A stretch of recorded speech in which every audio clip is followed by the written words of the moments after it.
যে জীবনে কোরআন নাই ওই জীবনের কোনো দাম আছে নাকি বলেন? এই জীবনের দামটা বাড়াইতে হলে আল্লাহর কোরআন আমাদের কলিজায় করতে হবে, বলেন সুবহানাল্লাহ।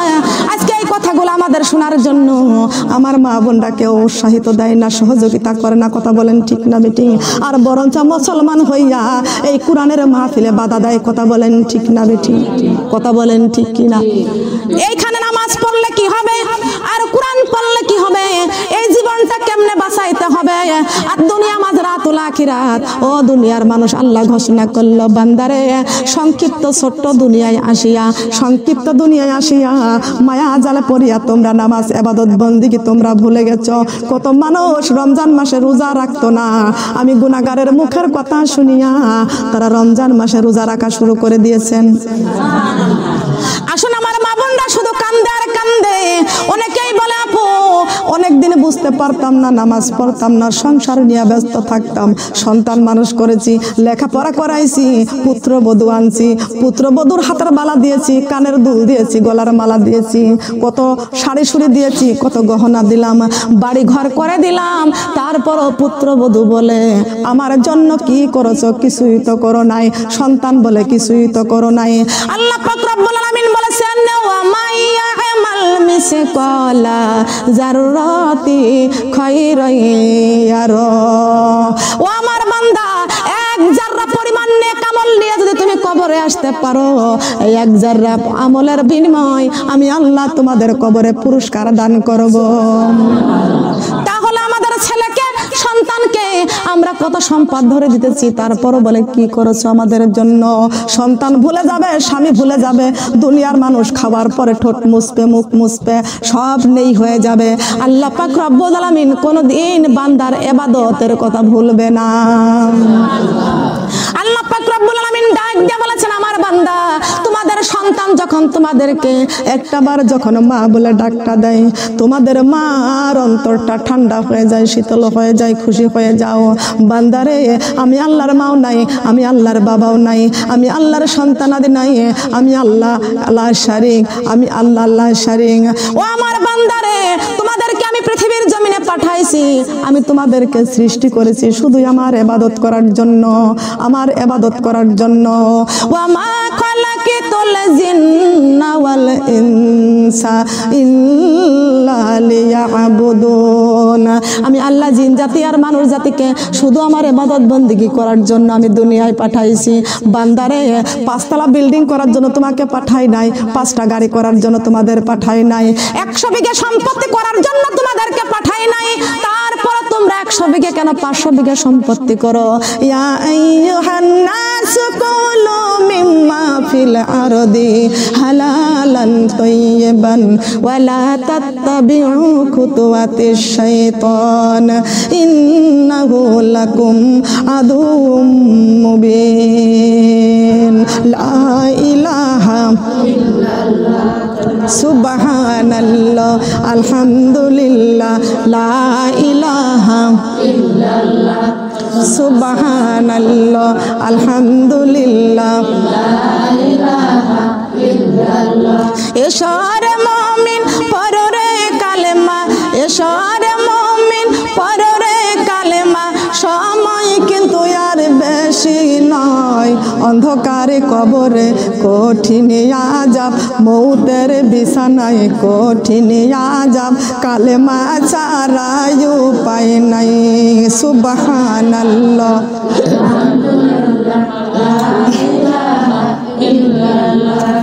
সুবহানাল্লাহ আলহামদুলিল্লাহ।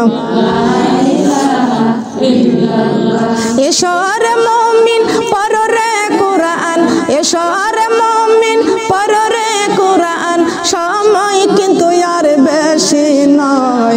অন্ধকারে কবরে কঠিন আযাব, কোরআন ছাড়া উপায় নাই।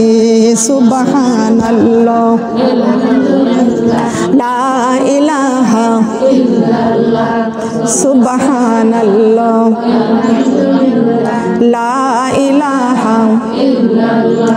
এশারে মুমিন পররে নামাজ, এশারে মুমিন পররে নামাজ, সময় কিন্তু আর বেশি নয়। ওই হাসরের মাঠে কঠিন আযাব নামাজ ছাড়া উপায় নাই সুবহানাল্লাহ আলহামদুলিল্লাহ লা ইলাহা ইল্লাল্লাহ সুবহানাল্লাহ আলহামদুলিল্লাহ লা ইলাহা ইল্লাল্লাহ ও মাগো নামাজ রোজা ছাড়িও না মাগো আল্লাহর কুরআন ভুলিও না মাগো নামাজ রোজা ছাড়িও না মাগো আল্লাহর কুরআন ভুলিও না নামাজ ছেড়ে কবরে গেলে মাগো কবরে শান্তি পাইব না সুবহানাল্লাহ আলহামদুলিল্লাহ লা ইলাহা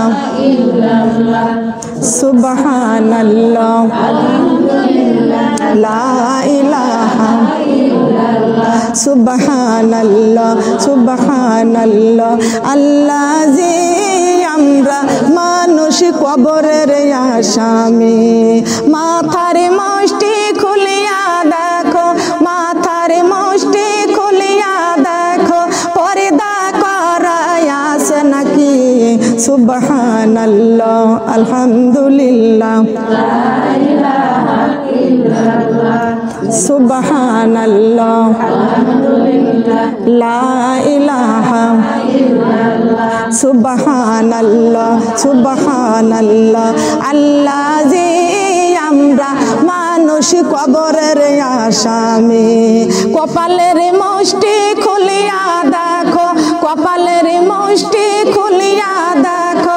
সেজদা করায় আছে নাকি সুবহানাল্লাহ আলহামদুলিল্লাহ লা ইলাহা ইল্লাল্লাহ সুবহানাল্লাহ আলহামদুলিল্লাহ লা ইলাহা ইল্লাল্লাহ সুবহানাল্লাহ সুবহানাল্লাহ আল্লাহ জি আমরা মানুষ কবরের আসামি চোখের মুষ্টি খুলিয়া দেখো চোখের মুষ্টি খুলিয়া দেখো কুরআন পড়ায় আছে নাকি সুবহানাল্লাহ আলহামদুলিল্লাহ লা ইলাহা ইল্লাল্লাহ সুবহানাল্লাহ আলহামদুলিল্লাহ লা ইলাহা ইল্লাল্লাহ লা ইলাহা ইল্লাল্লাহ মুহাম্মাদুর রাসূলুল্লাহ সবাই বলে সাল্লাল্লাহু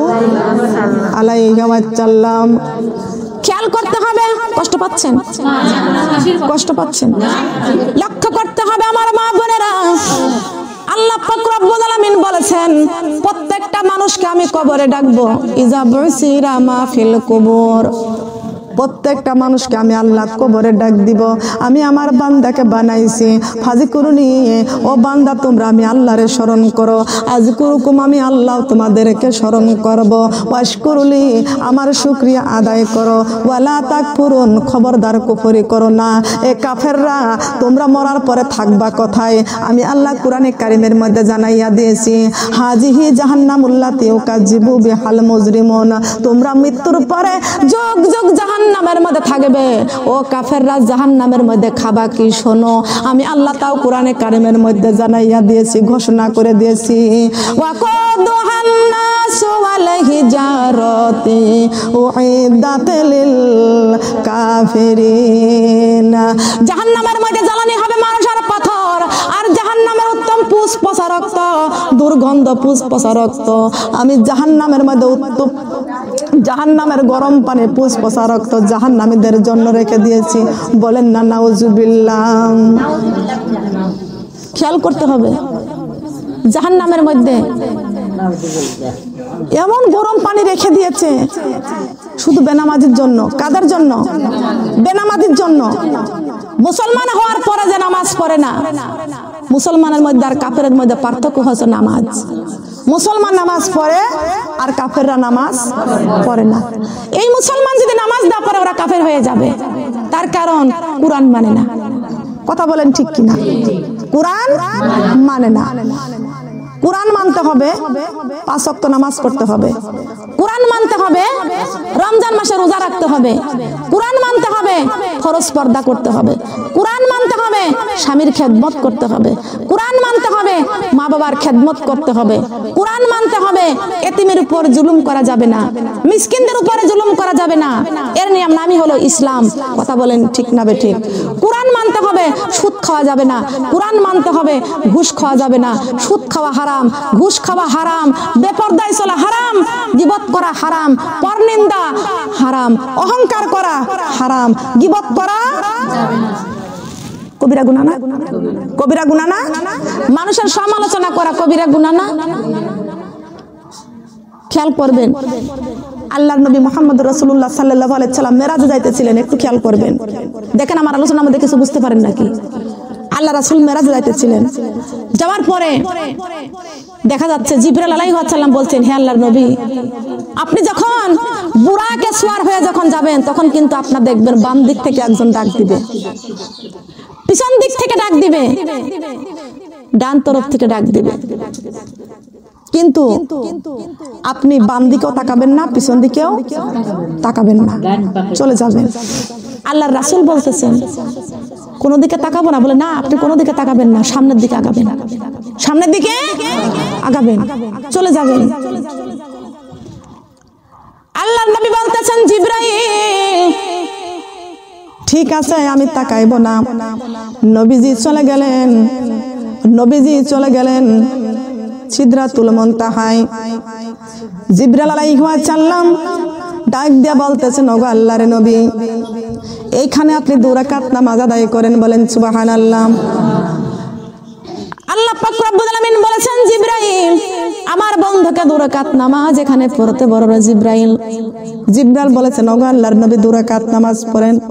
তার কারণ 2 রাকাত নামাজ পড়া মানে আল্লাহর শুকরিয়া আদায় করা, বলেন সুবহানাল্লাহ। খেয়াল করতে হবে, আল্লাহর নবী বলতেছেন, জিবরাইল নামাজ শেষ করেছি, কিন্তু তুমি আমাকে বলো, আমার পিছন থেকে ডাক দিল, বাম থেকে ডাক দিল, ডান থেকে ডাক দিল, এইগুলো কারা? আল্লাহর নবী প্রশ্ন করায় জিবরাইল আলাইহিস সালাম বলে দিয়েছেন, ইয়া রাসূলুল্লাহ, ইয়া হাবিবাল্লাহ, আপনি যাইতেছিলেন মহান আল্লাহর দিদারে, ওই সময় পিছন থেকে ডাক দেয় হলো আল্লাহ বিরোধী লোক, আল্লাহর নাফরমান যারা, আল্লাহর নাফরমানি যারা, তারাই পিছন থেকে ডাক দেয়। তার কারণ আমার আল্লাহ ঘোষণা করে দিয়েছেন, সিরাতাল মুস্তাকিম, এই রাস্তাটার গন্তব্য স্থান হলো ডান দিকে, বলেন সুবহানাল্লাহ। গন্তব্য স্থান হলো ডান দিকে। আমার আল্লাহ থাকে সামনে, ডান দিকে আছে জান্নাত আর বাম দিকে আছে জাহান্নাম। মনে রাখবেন, ডানপন্থী যারা তারা জান্নাতে হবে, আর বামপন্থী যারা তারা জাহান্নামী হবে। কথা বলেন ঠিক না বেশি? ঠিক কিনা? লক্ষ্য করতে হবে। ওগো আল্লাহর নবী, পিছন থেকে আপনারা ডাক দিয়েছে, যদি ওই পিছনের দিকে আপনি তাকাইতেন, আপনি যদি পিছনের দিকে তাকাইতেন, আপনি জানতে পারতেন আপনার সমস্ত উম্মত গুলো যারা তারা বিধর্মী হয়ে যাইতো। কথা বলেন ঠিক কিনা? কি হয়ে যাইতো? বিধর্মী হয়ে যাইতো। বাম তরফ থেকে একটা মহিলা রূপে ডাক দিল। কি রূপে? কথা বলেন। মহিলা রূপে ডাক দিল। যদি আপনি বাম দিকে তাকাইতেন, আপনার উম্মত গুলো সব ওই শয়তানের দলে চলে যাইতো। ওগো আল্লাহর নবী, ডান দিক থেকে আপনাকে ডাক দিয়েছে, যদি আপনি তাকাইতেন, আপনার উম্মত গুলো সব খ্রিস্টান হয়ে যাইতো। ওগো আল্লাহর নবী, এই জন্য আপনাকে 2 রাকাত শুকরানা নামাজ এখানে আদায় করা লাগলো। আল্লাহর নবী আল্লাহর কাছে 2টি হাত তুলে মোনাজাত করলেন, আল্লাহুম্মা ফিজনা, আল্লাহুম্মা ফিজনা, আল্লাহুম্মা ফিজনা। ও আল্লাহ, আমার উম্মতদেরকে জাহান্নাম থেকে বাঁচাইয়া দেন, জাহান্নাম থেকে বাঁচাইয়া দেন। কথা বলেন ঠিক না বেঠিক? তবে আল্লাহর নবী উম্মতের জাহান্নাম থেকে বাঁচানোর জন্য আল্লাহর নবী চোখের পানি ছেড়ে ছেড়ে আল্লাহর কাছে কাঁদছেন। কথা বলেন ঠিক না বেঠিক? খেয়াল করেন, লক্ষ্য করে শুনতে হবে, না লক্ষ্য করতে হবে। তাহলে বাম দিকের ডাকে সাড়া দিলে আমরা হয়ে যাইতাম কি? বামপন্থী শয়তানের দলে। আল্লাহর নবী কোন দিকে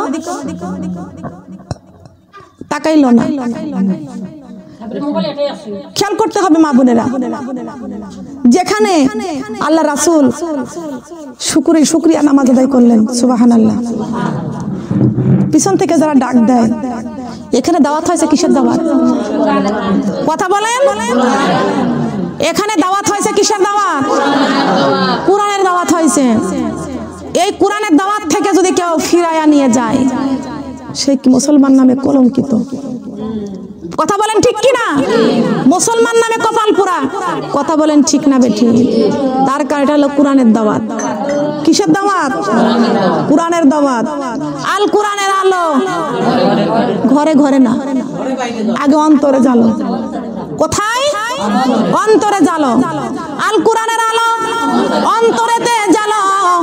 তোমার অন্তরের মধ্যে যদি কোরআনের আলো জ্বালাইতে পারো, তোমার ঘরের মধ্যেও কোরআনের আলো জ্বলবে। কথা বলেন ঠিক না বেটি? তার কারণ কোরআনের আলো ঘরে জ্বলবে, অন্তরে যদি না জ্বলে, আল্লাহ পাক রব্বুল আলামিন বলেছেন বাহিরে গেলে তোমার অন্তরের মধ্যে কোরআনের ভয় থাকবে না। কথা বলেন ঠিক না বেটি? ঠিক কি না? তাহলে আল্লাহর জমিনে চলতে হলে আমরা হুকুম পালন করব কার? কথা বলেন। আল্লাহর হুকুমগুলো মানার দরকার আছে না?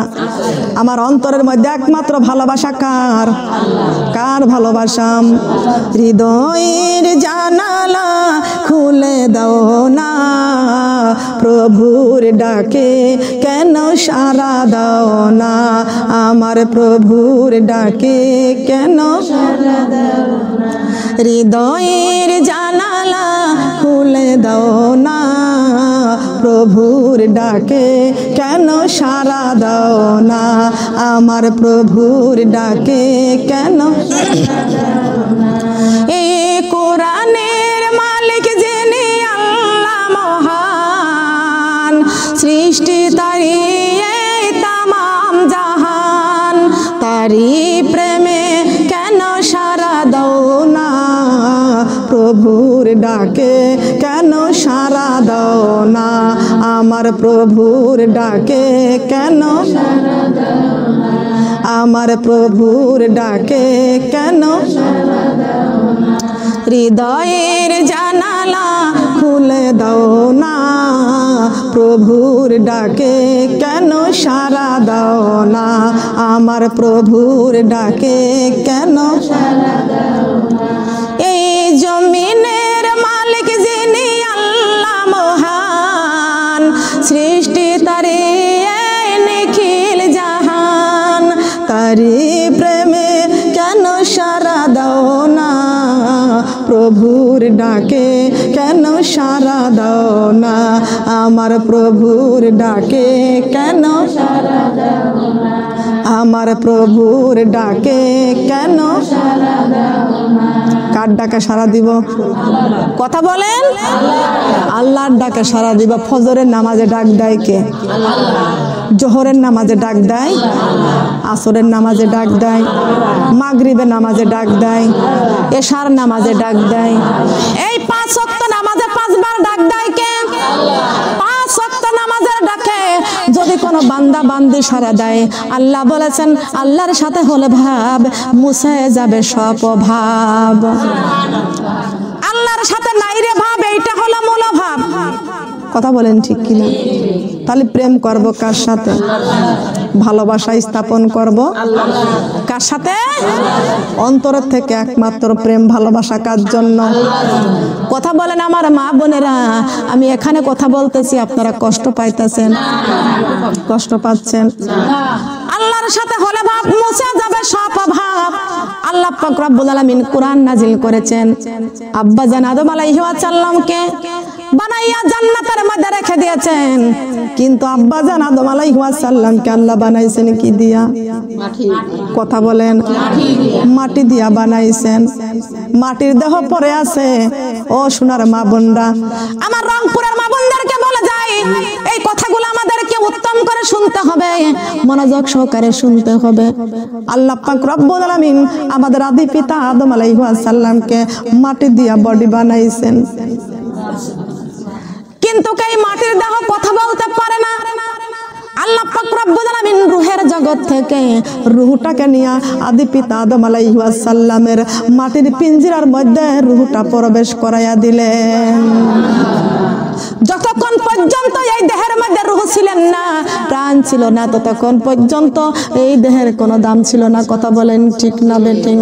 কিন্তু মাবুদ রূহের জগৎ থেকে রূহটাকে নিয়ে আব্বাজান আদম আলাইহিস সালামের মাটির পিঞ্জিরার মধ্যে প্রবেশ করাইয়া দিলেন। এই রূহ আব্বাজান আদম আলাইহিস সালামের মাটির পিঞ্জিরায় প্রবেশ করিয়া আবার সঙ্গে সঙ্গে বের হয়ে গেল।